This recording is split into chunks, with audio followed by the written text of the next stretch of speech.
atenção. Vocês vão assim como eu, vocês vão com certeza se surpreender com esse tema. Eu dei o nome para ele assim de o Gênesis chinês.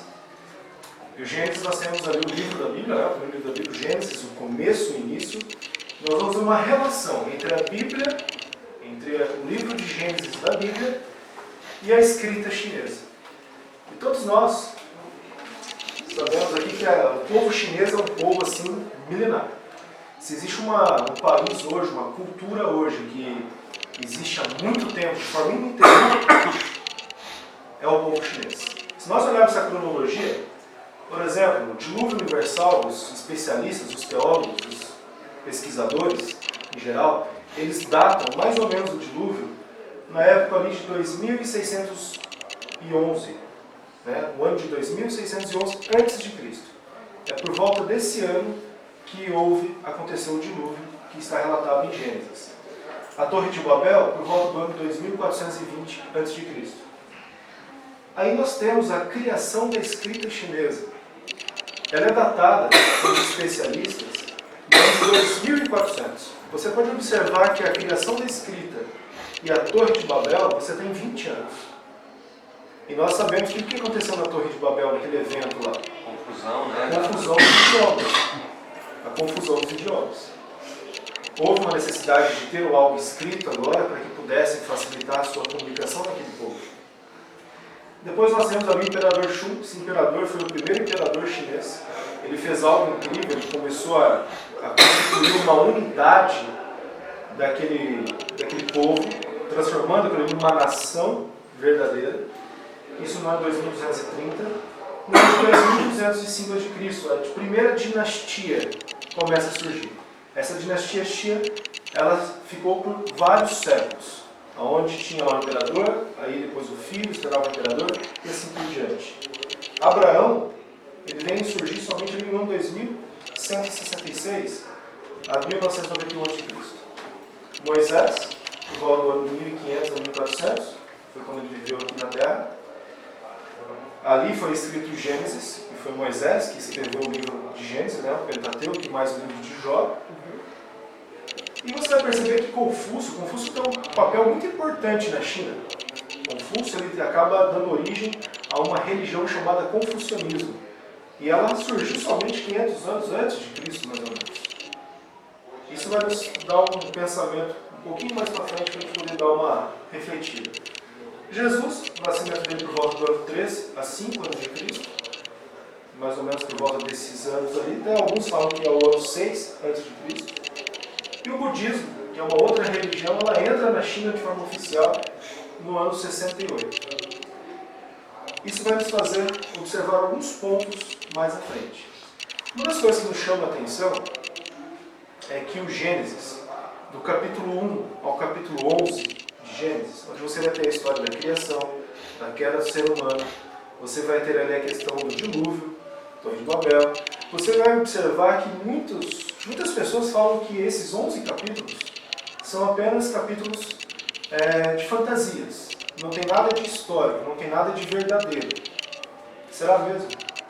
Será que aquela parte ali é apenas uma fantasia? Apenas uma história para ser relatada para passar alguma lição? Ou ela realmente aconteceu?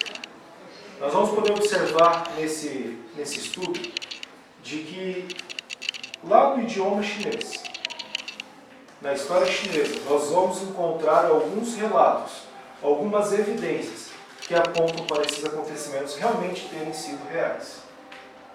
Primeiro, nós vamos começar analisando um pouco como é a escrita chinesa. Todo mundo aqui deve ter o conhecimento que é uma escrita bem diferente da nossa. Nós usamos o alfabeto, A, B, C até o Z. Eles não usam isso. Eles usam o que nós vamos chamar de pictogramas e ideogramas. Os chineses, isso aqui é a parte mais básica do idioma deles, da escrita deles. São os chamados pictogramas. Esses pictogramas, eles tentam retratar aquilo que é visível, que é palpável, que é concreto. Então, por exemplo, você pega lá o Sol, a imagem do Sol, ela passa então por uma evolução.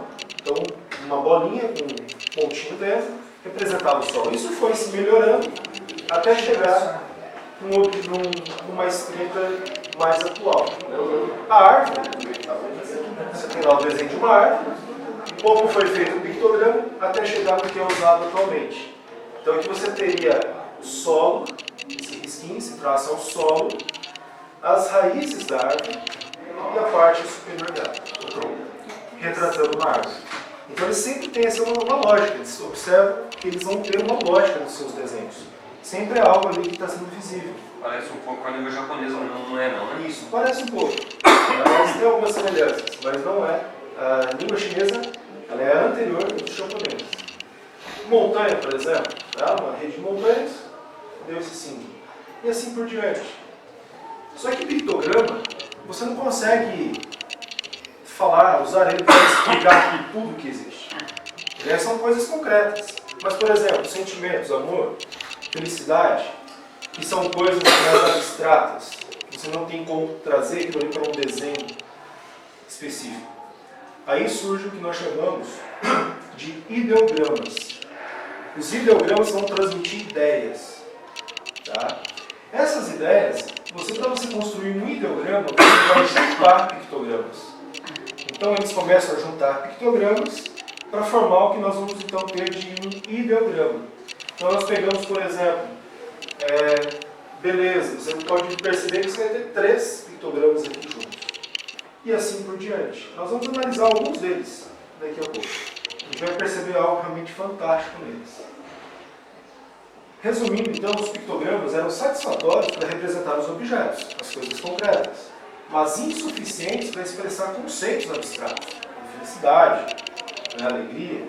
Por isso, os símbolos gráficos foram combinados para transmitir ideias chamadas ideogramas, que por força da necessidade tinham que conter conhecimento comum a fim de poderem ser compreendidos.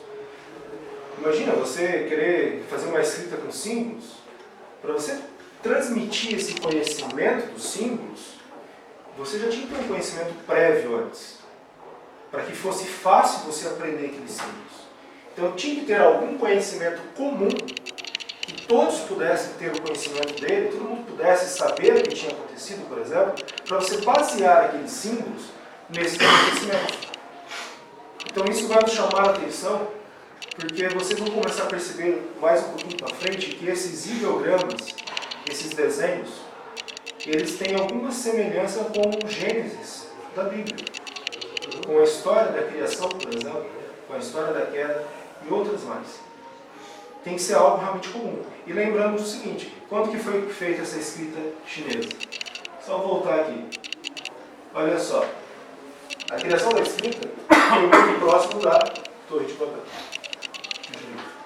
Se a gente for pensar, fazer uma linha de raciocínio também, ela não estaria muito longe do dilúvio. Concorda? 200 anos. Se nós formos fazer ali um estudo da cronologia de Gênesis, você tem um capítulo inteiro só cronológico, você vai perceber que Matusalém, ele viveu na época ali de Noé. Ele foi contemporâneo de Noé. Ele morreu um pouco antes de ocorrer o dilúvio. E ele foi contemporâneo de Adão. Isso da cronologia vai perceber que os dois viveram na mesma época. Lógico, Adão bem velho, ele ainda na sua meia-idade, quem sabe, mas eles tinham contato. Isso quer dizer que toda a história da criação, ela foi passada de maneira original e fidedigna por Adão para Matusalém. E Matusalém, muito provável, ali para Noé, e Noé então dos seus filhos, não era uma história que ficou lá no passado e foi trazida só pelo falar lá no povo. Ela tem muita fidedignidade entre eles. E ali, no dilúvio, para a escrita chinesa, você vai ter apenas 200 anos, mais ou menos. Então isso vai nos chamar a atenção. Mas continuando, nós temos algo realmente interessante. Quando você começa a analisar as religiões da China, você percebe que as religiões chegaram naquele país 2.500 anos atrás. 500 anos antes de Cristo. Só que se a gente olhou naquele cronograma ali agora há pouco, que a China já existia 2.000 anos antes disso. Né? As 3 religiões chegaram, foi o confucionismo, que foi falado, o budismo, e um outro chamado taoísmo. Essas religiões se dividiram ali, dominando o Império Chinês. Só que isso há 2.500 anos atrás. Surge uma pergunta. Qual pergunta? Como era a religião antes do ano 500 a.C.? Antes dessas religiões chegarem na China. Tinha alguma religião lá? E se tinha, como era essa religião? Ao se fazer uma análise da história chinesa, essa palestra que eu estou fazendo para vocês aqui, ela é baseada num estudo de um chinês, de uma americana. Esse chinês ele ficou simplesmente 40 anos estudando isso, para chegar a esse estudo aqui. 40 anos, uma vida estudando isso. Não foi algo assim simples, é interessante, é isso aqui mesmo. Não, 40 anos. E é algo realmente incrível. Porque nesse estudo, e até hoje, se você for na China, você for pesquisar ali, você vai encontrar fácil que a religião antes, ela era baseada apenas em um ser. Eles adoravam um só Deus. E esse Deus, quando você analisa esse Deus que eles adoravam, ele tinha algumas características. Ele era um Deus pessoal. Isso é meio estranho para as culturas que não são a cultura hebreia. Você pega os povos chamados assim de povos pagãos, você começa a perceber que eles tinham assim a relação de um Deus, não era a relação de um Deus pessoal, era um Deus que estava lá longe e eles aqui. E eles não tinham um Deus que era único também. Normalmente eles tinham a questão de um Deus que era vários deuses. Tudo para eles basicamente era Deus. Mas não, o povo chinês, há 2.500 anos para trás, 500 anos antes de Cristo, voltando 4.000 anos para trás da nossa história, eles eram um povo que adorava apenas um Deus, eram monoteístas, adoravam um Deus que era pessoal, e outro detalhe bem interessante, eles não tinham nenhuma imagem desse Deus para cultuar. Não se fazia imagem, era proibido se fazer qualquer imagem para cultuar esse Deus. Até hoje existe lá na China, em Pequim, um templo que fica fora da cidade, onde existe um templo que é em homenagem a esse Deus. E lá não se tem nenhuma imagem. É o único templo da China que você for hoje, você não vai encontrar nenhuma imagem de adoração. Você vai encontrar apenas uma placa com o nome desse Deus. Só. Não tem mais nada. E esse Deus tinha um nome supremo. O nome supremo desse Deus, em chinês, ele é chamado de Shanti. Esse nome tem um detalhe. Existe um idioma, ainda existe no nosso planeta, ainda é falado, mas pouco falado, que é o cantonês. Dizem os especialistas em línguas, em idiomas, que o cantonês é o mais próximo idioma do chinês original. A pronúncia desse nome, nesse idioma cantonês, é Shaddai. Lembra alguma coisa? El Shaddai. Um dos nomes que Deus tem na Bíblia. Shaddai. Eu repito. É incrível. Shaddai. Fantástico. Então eles adoravam o Deus verdadeiro lá atrás, sim, antes mesmo de... A gente vai ver aqui. Esse nome aqui, Shaddai, Shanti, Shaddai, ele é composto por 2 pictogramas. Esse primeiro, esse segundo caso, começa de trás para frente, significa imperador. Imperador. Então eles consideravam esse Deus como um imperador. Só que não qualquer imperador. Porque o primeiro pictograma que está lá significa celestial. Acima, céu. Ou seja, o Deus que eles adoravam era considerado um imperador celestial. Era o Deus que ficava acima, nos céus. Chamado então de Shaddai, Shanti. Era esse Deus que eles adoravam. Eu teria muita coisa para falar para vocês aqui. Eu teria que ficar assim, pelo menos 1h30 para explicar algumas coisinhas a mais. Mas eu não vou entrar em pormenores, não coloquei nessa classe, não é o foco, não é o objetivo, mas eles tinham um sacrifício que eles faziam uma vez ao ano. Uma vez ao ano, um sacrifício especial. Não parece algo parecido com o da Bíblia dos israelitas, que uma vez por ano faziam também o sacrifício? E somente o imperador podia. O imperador chinês, o que comandava o povo, ele era considerado como aquele que Deus escolheu para poder dominar. sobre eles, governar sobre eles. Tinha uma espécie de santuário também ou não? Eles tinham um templo, que é esse templo que está até hoje lá. Mas esse sacrifício era feito na fronteira. Era chamado de sacrifícios da fronteira. Uma vez ao ano, aonde eles faziam ali o sacrifício. E somente o imperador poderia ministrar esse sacrifício. Ou seja, o imperador também tinha um papel de um sacerdote. Assim como os antigos sacerdotes, né? Nós tínhamos em Israel. Sumo sacerdote, Sumo nesse sacerdote. caso, que era o dia da expiação. Né? Isso. E tinha uma cidade específica para esse sacrifício? Ele era feito fora da cidade. Era feito na fronteira do país. Num lugar só? Num lugar só. Todos os anos. O povo chinês, por sua parte, parece ter manejado Shanti livremente. Até o começo da dinastia Zhou, que acabou ali por volta do ano 770.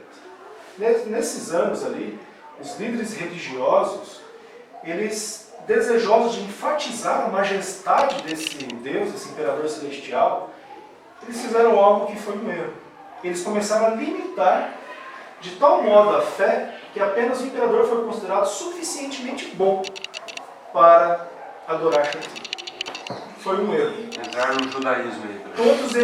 Todos eles adoravam, todo o povo adorava Shanti. Todos. Só que alguns líderes, querendo assim enfatizar essa adoração, para deixá-la mais assim com ar de importância, de solenidade, não, só o imperador é suficientemente bom para fazer isso. Isso foi um erro, porque o povo comum, a partir desse momento, desse período, ele ficou proibido de render culto diretamente ao Criador, porque eles consideravam Shanti o Criador. Impedir que o povo obedecesse Shanti, como era de seu costume, criou um vácuo espiritual na China, entre o povo. Afastou o povo de Deus. Afastou o povo de Deus. Esse vácuo não poderia perdurar muito tempo sem que alguma coisa preenchesse esse vazio. E foi o que começou a acontecer. Apenas 3 séculos depois do fim da dinastia Zhou, 3 religiões inteiramente novas materializaram-se do nada e precipitaram-se para preencher esse vazio. O confucionismo, o taoísmo e o budismo. Essas 3 chegaram. E aí eles encontraram o quê? Encontraram um povo que estava desejoso de adorar alguma coisa, porque nós temos isso. O ser humano ele é programado para adorar algo. Se você não adora a Deus, você vai acabar adorando outra coisa, de maneira imperceptível. Isso chama atenção. Esse Deus tinha também alguns outros nomes. Assim como o Deus da Bíblia tem Shaddai, Jeová, Yahvé, tem nomes diferentes, mas é o mesmo ser. Shanti também ele era conhecido por um outro nome, Shen. Eu quero que vocês abram a Bíblia agora. 1 João. Isso tem a ver com o significado do nome dele.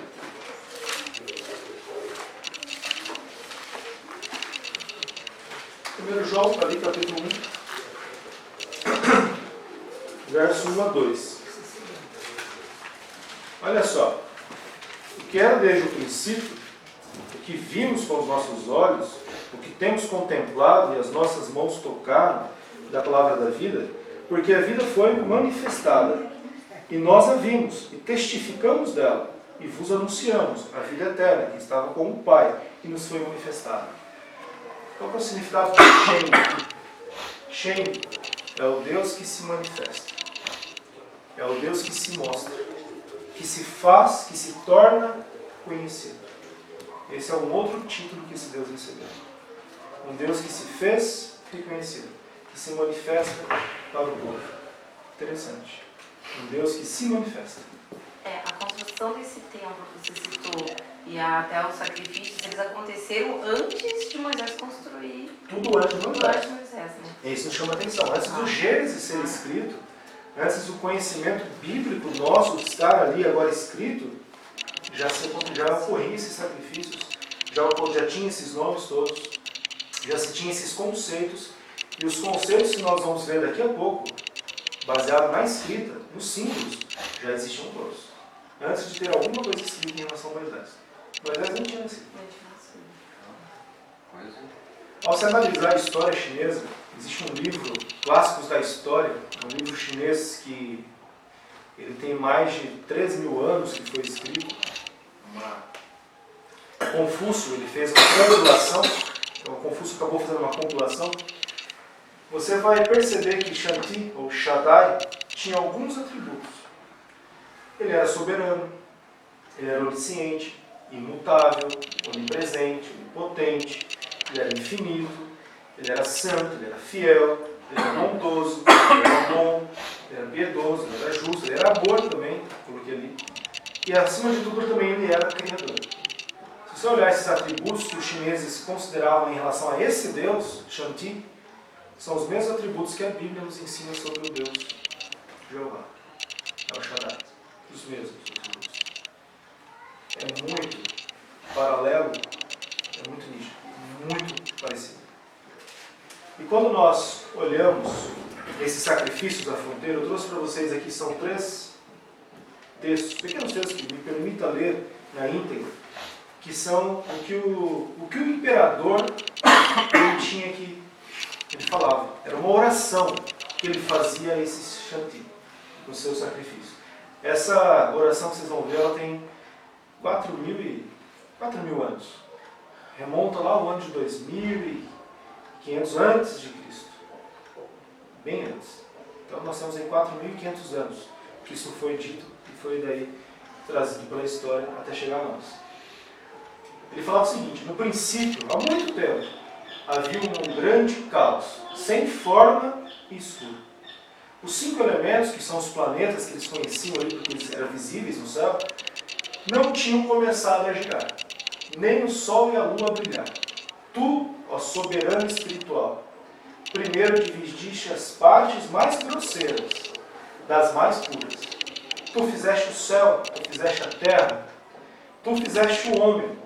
Em ti, todas as coisas, com o seu poder de reprodução, tiveram sua origem. Alguma coisa na Bíblia faz lembrar algo parecido com isso?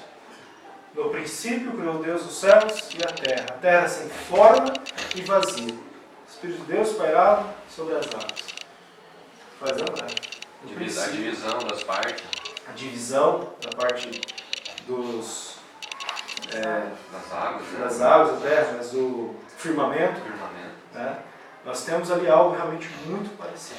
E detalhe, vale lembrar novamente, isso foi escrito antes que o Gênesis fosse escrito por Moisés. Ou seja, alguém poderia dizer que é uma cópia. Não, isso aí é até anterior. Isso nos relatos, nos registros históricos. Você vai encontrar isso aqui escrito em algo assim fantástico. É chamado são vasos de bronze.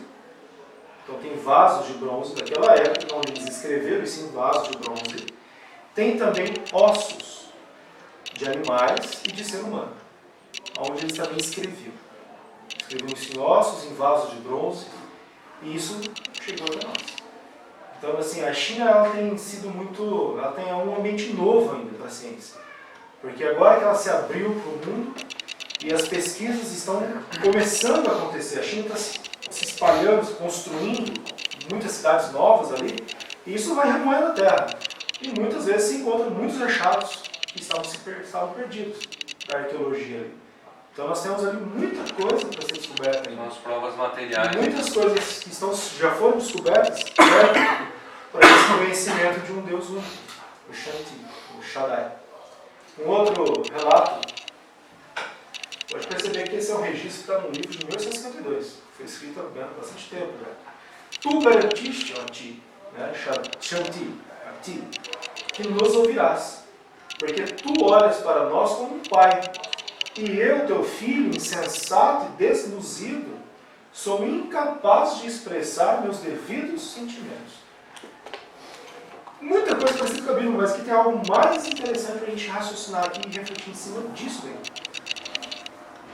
Tirando o povo bíblico hebreu, não existe nenhuma outra nação que considerava como se filho daquele Deus. Nenhum outro povo. Você vai pegar os hindus, pegar lá as tribos do Oriente Médio, os povos ali da África, os índios, eles não chamam esse Deus de pai. Os muçulmanos, atualmente, consideram uma blasfêmia você chamar lá de pai. É blasfêmia. Se você fizer isso lá, um muçulmano fizer isso lá, ele é apedrejado, é blasfêmia, não pode. falar que, meu pai, eu sou filho, não. Mas é esse contato que nós crescemos aprendendo na Bíblia, que Deus é o nosso pai, né? Abba, pai. Né? Temos encontrado ali, nós somos os filhos de Deus. E os chineses, 4.500 anos atrás, tinham o mesmo conceito de chamar a esse Deus de pai e de se considerar teu filho. Isso chama atenção, porque não é comum isso. Você não encontra isso nas religiões ditas como pagãs pelo mundo afora. Irmão, só uma coisinha. No começo lá, se eu não me engano, você colocou que a escrita deles começou 20 anos após o dilúvio, foi isso? Após a Torre de Babel. A Torre de Babel. Ah, tá. Torre de Babel. Entendi. E a origem deles, então, teria sido a descendência de Noé mesmo. Após a Torre de Babel. Mais um outro texto das orações desse imperador. Todas as numerosas tribos dos seres vivos devem suas origens a teu favor. Todos os seres humanos e todas as coisas se abrigam no paraíso do teu amor. Ó Te. Todos os seres vivos são dependentes da tua bondade. Mas quem há que saiba de quem vêm todas as bênçãos? Somente tu, Senhor, és o verdadeiro, Pai de todas as coisas. É impossível medir a tua bondade. Como o oleiro, tu fizeste todos os seres vivos. Ele, Shaddai, firma para sempre o alto céu e estabelece a sólida terra. O seu governo é eterno. Vários atributos, mas tem uma coisa interessante. Se você pegar a tua Bíblia e abrir Isaías 64, verso 8. Alguém, por favor, leia. Por favor. Isaías 64, verso 8.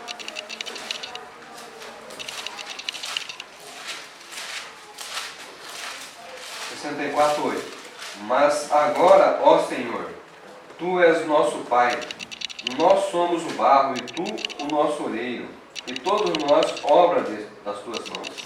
Alguma semelhança com essa oração que era feita no sacrifício da fronteira pelo imperador? Pai de todas as coisas, como oleiro, Tu fizeste todos os seres vivos. Mesmo conceito. E olha que isso foi por Isaías. Bem depois, mas muito depois.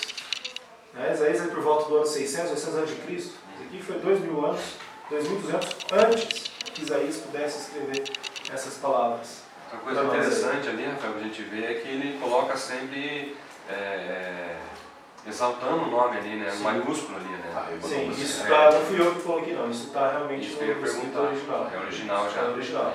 Aqui você tem vários atributos divinos, né? Bondade, você tem o amor. Parece um salmo. Parece um salmo, né? Tem a eternidade, tem que ele é o Criador, né? Estabelece todas as coisas, fizeste todos os seres vivos. És o verdadeiro, né?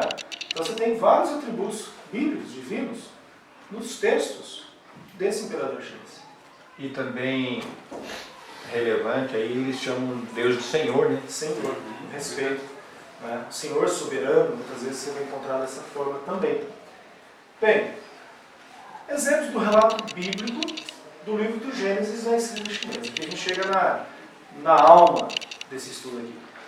Aqui nós vamos ter uma análise de alguns ideogramas. Como nós vimos ali um pouco mais para trás, esses ideogramas, eles são formados através de pictogramas. Você junta esses pictogramas e vai formar um ideograma para passar alguma coisa que não seja concreta, é abstrata. E, como nós vimos também, um autor, relator, escreveu isso, né? Essa lógica que você só poderia montar um ideograma através se todo mundo tivesse o conhecimento daquilo, se fosse um conhecimento comum para aquele povo. Para você montar um idioma novo, alguma coisa tem que ser comum para que as pessoas possam entender e possam ter facilidade de usar esses ideogramas. Nós temos que ter em consideração o seguinte: a escrita chinesa tem 4.500 anos de história. Logicamente, assim como o português passa por modificações na escrita, farmácia antigamente se escrevia como PH, hoje é com F, e hoje tem mudado muitas coisas as acentuações. A escrita chinesa também foi se atualizando, foi se passando por modificações. Então, esses ideogramas são os ideogramas assim, originais, que foram usados por mais de 2.000, 3.000 anos. Eles foram, pequenas modificações foram sendo provocadas, mas ainda assim o chinês ainda é capaz de perceber, de entender o que é a mensagem que passa aquele ideograma, do que ele é composto. Por exemplo, vamos lá para o primeiro. A palavra migrar, né? Migração. Você vai ter 4 pictogramas formando essa palavra. Você vai ter a palavra grande, divisão, oeste, passeio. Então, uma migração para eles foi um grande passeio que houve após uma divisão que aconteceu no oeste. Se você olhar para o mapa da China, você vai entender o seguinte: ali está o Iraque, onde teve a Torre de Babel. Eles migraram do oeste para o leste. Então nós temos aqui o oeste, o leste. Eles saíram daqui, do oeste, e vieram para cá. Um grande passeio, né? Grande passeio. Então o cara que criou esse ideograma 20 anos depois da Torre de Babel, ele tinha na mente, bem provável que ele fez essa migração. Ele tinha na sua mente o seguinte: como que eu vou criar aqui uma palavra que todos possam entender para migração? Bem, o que nós acabamos de passar? Uma migração, foi isso que aconteceu. Nós saímos de um lugar que ficava ao oeste e viemos para cá. E foi muito distante. Foi um grande passeio. Nós viemos para cá que teve uma divisão. A divisão dos povos, das línguas. E nós nos juntamos e viemos para cá, os que tinham a língua em comum. Então nós começamos a perceber que realmente tem um significado muito grande essas palavras. Mas vamos um pouco mais. Quando nós pegamos a palavra falar, falar, ela é composta pela palavra pó, boca, respiração. Boca também muitas vezes pode significar pessoa. E vivo. Te faz lembrar alguma coisa? Falar? O que isso poderia nos fazer lembrar? O que é que veio do pó? Através de uma boca e se transformou em uma coisa viva? Ser vivente. Ser vivente. Como que é que Deus criou o homem? Através do quê? Do pó. Do pó. Ele fez lá, a gente considera um boneco de barro, moldou, assim como o oleiro, né? Faz o vaso. Através da sua boca, ou da sua respiração, do seu fôlego, deu um fôlego de vida, para que ele pudesse se transformar numa alma vivente. Coincidência? Um dia. Coincidência? Você acredita em coincidência? Porque eu te mostrei aqui 2, o Shanti 3, mais o Shen, 4 ideogramas. Será que são todos coincidentes? Todos eles têm uma coincidência? Ah, não, isso é coincidência. Se você ainda está pensando que é coincidência, vamos ver o que está mais agora para frente. Olha só. Palavra criar. Ela pega o falar e pega o caminhar. Isso significa criar em chinês. Falou, o homem se transformou em algo vivente, caminhou. Nós consideramos que Adão, pelo relato bíblico, que ele foi criado como um adulto já, independente. Ele foi criado através da fala de Deus, e Deus falou, ele passou a ser um algo vivente e caminhou. Começo. É incrível isso. Começo. 2, numeral 2, e homens ou pessoas. O começo para eles significa o seguinte: 2 seres humanos, 2 pessoas. É isso que significa começo.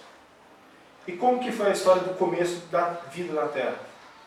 Adão e Eva, um casal, 2 pessoas. Vamos ver mais alguns. Fascinante. Palavra primeiro. Primeiro. A palavra primeiro é formada por vivo, pó e homem. O homem que veio do pó e se transformou no ser vivente. Qual foi o primeiro homem que surgiu? Qual a primeira pessoa que surgiu na face da terra? Adão. E ele veio da onde? Do pó da terra. Da onde ele foi se transformar no ser vivo. São ideias, o ideograma são ideias que passam, que eles já tinham que ter esse conhecimento. Eles tinham que saber disso, para poder entender a palavra primeiro. Primeiro, né? O que foi a primeira coisa? Primeiro o homem. É fácil a gente lembrar, o primeiro homem veio do pó, vocês vão ser vivos. Então vamos juntar esses pictogramas, pó, vivo, homem para a gente formar o primeiro. Vai ser fácil da gente poder entender, compreender e passar isso para frente. Oeste, que nós vimos lá atrás, homem, jardim, local fechado. Por quê? Onde era o oeste para eles? Onde que era o oeste para eles? Lá onde é o Iraque hoje. Onde era o Iraque. Então é o Iraque hoje para nós. Mas o que era lá no Iraque antes, naquela região do Iraque? Jardim O Jardim do Éden. A Bíblia dá ali a localização de 2 rios, né? E a gente for ver esses rios hoje, vai estar ali na região. E Torre de Babel veio dali também, Babilônia, né? Depois surgiu a cidade, era ali. Então o oeste para eles era no jardim, era naquele lugar da onde eles vieram. E da onde o ser humano veio no princípio. Era o jardim. Aqui você pegar então de novo ali o oeste, jardim, lugar fechado, o homem. Um homem. É onde surgiu. É o primeiro homem que estava no jardim. Para eles é o oeste. Aqui a gente começa a sair da história da criação. E a gente começa a ir para a continuação de Gênesis, a história da queda do homem. Eles também registraram isso nos seus ideogramas. Querer, desejar, oeste mais mulher. Como começou o pecado a querer entrar nesse mundo? Quando a mulher começou a desejar. Olha só. O que é proibido para eles? A palavra proibido. 2 árvores. Uma ordem. O que Deus fez lá no jardim? Colocou um jardim imenso, várias árvores. Mas tinha 2 árvores importantes ali que se destacam, que a Bíblia dá o nome para essas árvores. Temos a árvore da vida e temos também a árvore do conhecimento do bem e do mal. E essa árvore era proibida. Então, para eles, proibido é você juntar 2 árvores e uma ordem. Não pode comer, não coma dessa árvore. Para eles, esse conceito de não comer de uma árvore, para eles isso quer dizer proibido. O cara que originou isso, né? O inventor da língua chinesa. Ele juntou esses 2 conceitos que eram nítidos para eles. Tinha que ser nítido. Para eles formarem uma palavra que pudesse ser utilizada no seu dia a dia. Cobiça. 2 árvores. Aí entra agora a mulher. A mulher começou a cobiçar o fruto daquela árvore.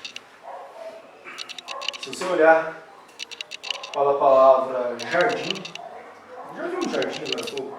É um quadradinho e algo ali, tipo uma cruz ali no meio. O que significa jardim? Jardim, a fruta, desculpa. A fruta é árvore e jardim. Então você pega a palavra fruta, ela tem lá uma árvore e um jardim. A fruta que vem de uma árvore que está no jardim.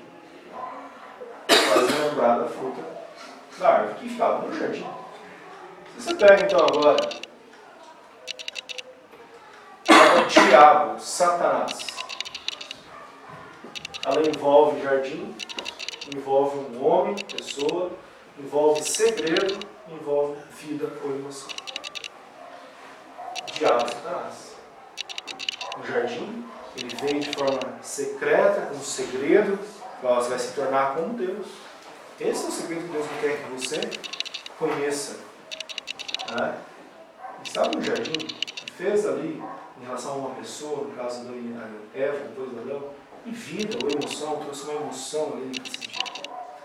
Então você pega todos os pictogramas, ao se juntar, você tem diabo, Satanás. Satanás, ele fez o que com Eva? Qual foi o ato que ele realizou com Eva? Um engano, mas uma tentação. Antes de enganar, ele teve que fazer uma tentação. Né? Ele foi então um tentador. Ele faz tentação, é um tentador. Ele agiu como um tentador. A palavra tentador, ou tentação, você vai ter 2 árvores, a palavra diabo e cobertura. Ele estava coberto, estava escondido na árvore para enganar, para tentar fazer uma tentação. Coincidência? Eu não consigo ver coincidência. Se a gente fosse fazer um cálculo matemático de probabilidades e tudo mais, não seria possível isso. É improvável. E esse Durão, por exemplo, é interessante como ele já vincula direto a Satanás como tentador. Tentador. Só ali já poderia ser já Sim, sido. traz sentido. Mas ele coloca outras duas situações remetendo realmente ao jardim. Ele coloca ali, se fosse só o diabo, Satanás só com um pontinho só para diferenciar do diabo lá em cima, né? Mas já seria, tentador é o diabo. Já está certo já. Isso aqui para talvez não deixar margem de dúvidas, a gente já percebeu lá no final do estudo, a conclusão nossa vai ser, mas ele foi inspirado. Eu acredito. Foi inspirado. A pessoa que criou esses pictogramas, ideogramas, Deus inspirou essa pessoa para fazer isso. Não pode ter sido assim, vamos fazer assim com a história que a gente conhece, uma história única para nós aqui, não vamos fazer. Creio firmemente que Deus inspirou essa pessoa a fazer essa escrita. Que tem um motivo para isso. Sim, porque é a mesma inspiração, né? O que você falou, né? O paralelo com a Bíblia é muito perfeito. Quando Eva caiu na tentação, e após isso Adão foi junto com Eva, eles se sentiram o que depois? Nus. Se sentiram nus. Aquela glória que poderia... Muita coisa, gente. Eu estou montando isso aqui é a primeira vez que eu faço essa coisa para vocês, esse material. Eu estou montando para ficar mais completo, e aí vai ter que ter mais tempo. A gente pode fazer isso, quem sabe, na igreja em qualquer momento. Mas, se a gente pegar a palavra homem, ela vem assim de vermelho. E todos os comentaristas bíblicos concordam que Adão tinha uma cor mais avermelhada. Todo mundo concorda com os escritores, os especialistas. Então tem muita coisa por trás ainda. Mas se você olhar a palavra nudez, homem, fruta. O que tem você montar homem e fruta? Por que isso é nudez? Por quê? Não teria significado. Não tem significado. Né? O cara teria que louco. Não tem assim graça, não tem um porquê por trás. Lá naquela época, se não tivesse essa história conhecida da criação e da queda, o cara seria louco juntar uma fruta com um homem. Bem, homem e fruta a gente poderia falar comer. Você come uma fruta, um homem come uma fruta. Mas nudez é porque ao comer a fruta, o homem se sentiu nu, destituído da glória de Deus.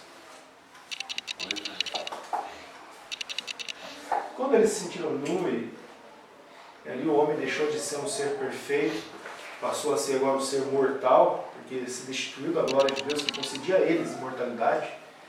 O homem não era imortal por si mesmo, mas porque estava conectado a Deus. O homem começou a sentir o que agora? Fisicamente, ele começou a sentir o quê? Vergonha, culpa, mas ele começou, quem sabe, a bater assim o dedinho do pé lá no galho, na raiz, sentiu dor. Começou a sentir os seus sentimentos. Tristeza, assim, mas dor. A palavra dor, um pedaço, duas árvores. Observe que as duas árvores têm quase todas aí. A história é muito forte. O homem passou a sentir dor a partir de duas árvores, algum pedaço de uma fruta. Se ele quisesse ter deixado mais claro, ele teria colocado uma fruta ali, quem sabe, no meio, a palavra fruta. Só que o ideograma ficaria muito poluído, por assim dizer. Ele resolveu colocar duas árvores para colocar um pedaço. A partir de um pedaço, que veio de uma árvore, que fazia parte de duas árvores, tinha ordem para não comer. Passou a sentir esse dor. Podemos dizer que essa segunda árvore foi um motivo também, porque a árvore da vida, e Deus ele fez o que com o homem depois do pecado? Expulsou eles do jardim. E fez o que com esse jardim? Colocou o quê? Anjos. Para poder proteger as entradas do jardim. Por que Deus fez isso? Que o homem não tocasse na árvore da vida. Para que o homem não chegasse a comer novamente o fruto da árvore da vida. Para que o homem não fosse um pecador imortal. Esse é o símbolo dessa árvore. A árvore da vida era o Deus. Ele chegar a comer esse fruto, seria que ele chegaria à imortalidade de Deus. Simbolicamente, lógico. Mas para que não corresse esse risco, Deus protegeu esse jardim. Por isso, duas árvores ainda aqui. Do bem, do mal e a árvore da vida. No mesmo raciocínio, né, Rafael? Como você chegar à dor com um pedaço de duas árvores? Um pedaço de duas árvores. Não tem sentido. Não tem sentido. Tristeza, que vocês falaram. Antigo, ervas daninhas. A Bíblia fala que depois que o homem pecou, a natureza começou a dar alguns sinais do pecado. Espinhos surgiram. As folhas começaram a cair, ervas daninhas. começaram também a surgir, né, a contaminar essa criação dela. A natureza começou a expressar isso nela mesma, através da queda de uma folha. Imagine Adão, como deveria ser para Adão? Olhar e ver uma folha cair, que não caía, não tinha por que cair, a terra era perfeita, não precisava de nada. Folha cair quer dizer que ela está murchando, ela está morrendo. Imagine ele perceber uma folha caindo. Ele deve ter ficado muito triste, né? Vendo a natureza ser tomada por espinhos, por coisas que não eram naturais da criação. Talvez envelhecendo, né? Envelhecendo, antigo, a terra, as árvores envelhecendo, os animais envelhecendo e morrendo, ele envelhecendo, ele percebendo o próprio corpo dele, ele envelhecendo. Isso foi passado, esse conhecimento. E aí vem a palavra tristeza. Tem algo, aqui a gente acaba a questão da queda. Mas se a gente continuar a história de Gênesis, eu vou mostrar um exemplo só, fora da questão da criação da queda. Nós temos lá os dois irmãos, Caim e Abel. Onde Deus instituiu um sacrifício, pediu que fizessem sacrifícios, e ali o sacrifício deveria ser de uma ovelha, feita, tudo mais. E nós conhecemos a história, que um deles resolveu fazer a questão do sacrifício de acordo com o que bem entenderes, né? Os frutos da terra que ele produziu e tudo mais. E a gente vê então que ele acaba matando o irmão, né, Abel ali, para poder ciúmes e tudo mais. Quando a gente pega a palavra maldição, a gente vê que ele foi maldito, né, foi uma maldição sobre Caim, você percebe que maldição ela é boca, mas irmão mais velho. Irmão mais velho, Caim, acabou recebendo uma maldição. Então, é algo que chama a atenção. Só que Deus, vendo a queda do homem, Deus, logicamente, na sua onisciência, ele tinha já noção de tudo isso. E a gente encontra vários princípios nos mostrando que o plano da redenção do ser humano já estava feito antes mesmo da criação do homem. E Deus ele fez algo para que ele instituiu algo lá no Jardim do Éden, ainda com Adão e Eva, que eles tinham que fazer para alcançar o perdão divino. O que era isso?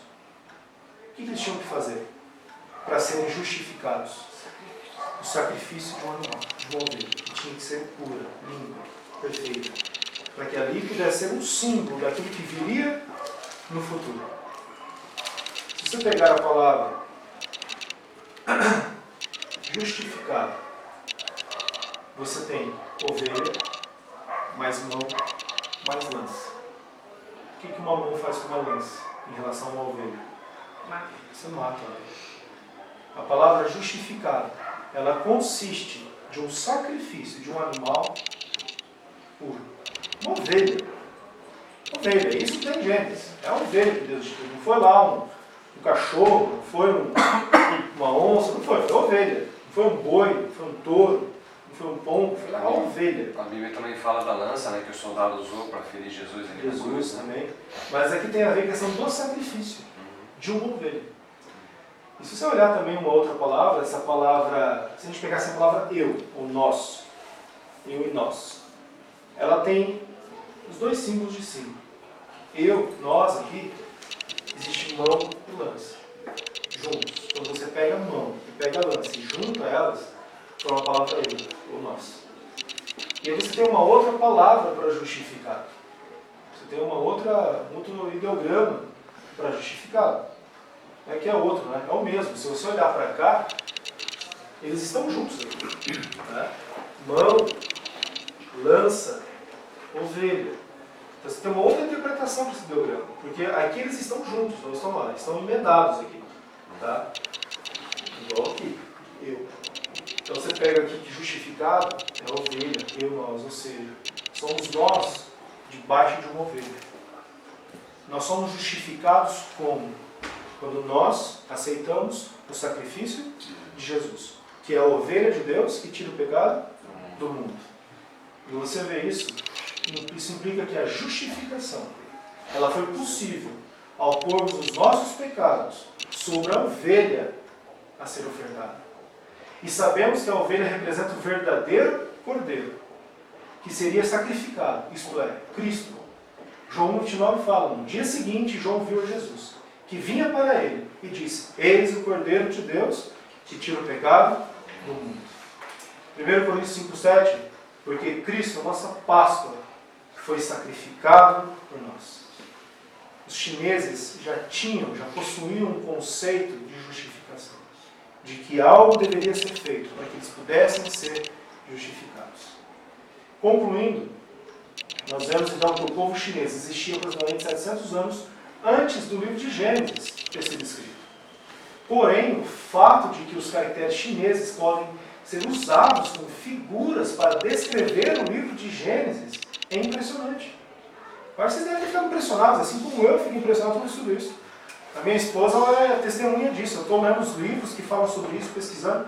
Falo, nossa, como que pode? É incrível isso. É impressionante, realmente. Isso só pode significar que este conhecimento tem uma origem comum. A informação narrada em Gênesis capítulo 1 ao 11 era conhecimento comum para muitos depois da confusão de línguas da Babilônia, no 3º milênio antes de Cristo. Isso é mais uma prova de que a Bíblia não é apenas uma invenção dos judeus, mas sim que é baseada na realidade. Tem religiões hoje no mundo que falam que Gênesis 1 a 11 é história, apenas ali relatos fictícios, para passar alguma lição de moral para nós. Parábolas, fantasias. A própria Igreja Católica ela diz que aquilo aí não é... O próprio Papa falou isso recentemente. E quem acredita em Gênesis 1 a 11, história, que acredita na criação, que Deus não é um mágico que vai lá e pum. Você está tirando o poder de Deus. Deus, ele fala, ele faz.